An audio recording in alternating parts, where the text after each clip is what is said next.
warahmatullahi wabarakatuh. My topic: finality of perfecthood.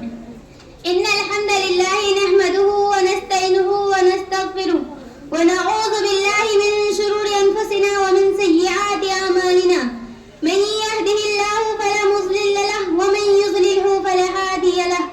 Wa ashhadu an la ilaha illallah wahdahu la sharika lahu wa ashhadu anna Muhammadan abduhu وأشهد أن محمدا وعلى آله وأصحابه وسلم تسليما كثيرا.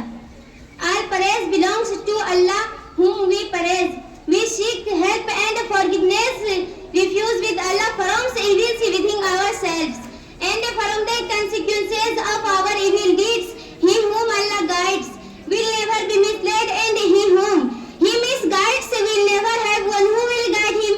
I bear witness that there is none worthy of worship except Allah, who has no partner, and I testify that Muhammad sallallahu alaihi wasallam, Allah bless him, give him peace. Allah says in the Quran, "Ma kana Muhammadun aba ahadin min rijalikum, walakin Rasulullahi wa khataman nabiyyin, wa kana Allahu bikulli shay'in alima." Muhammad sallallahu alaihi wasallam is not a father of any of your men, but he is a messenger of Allah and the last of the prophet, and Allah has the knowledge of everything. Today I intend to speak on an important belief of Islam. The opponents of Islam through good history have strayed to shake the roots of this belief. They think that this belief of Muslims guarantees the universality and eternity of dear faith.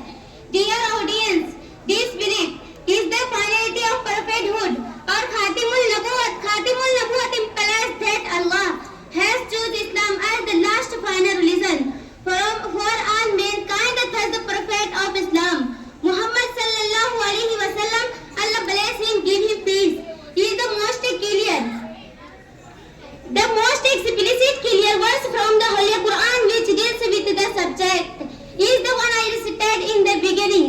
Ma kana Muhammadun aba ahadin min rijalikum walakin Rasulullahi wa khataman nabiyyin wa kana Allahu bikulli shay'in alima. Muhammad sallallahu alaihi wasallam is not a father of any of your men, but he is a messenger of Allah and the last of the prophet, and Allah has the knowledge of everything. In this verse, the Holy Prophet has been described as the seal of the prophet, or the last of the prophet.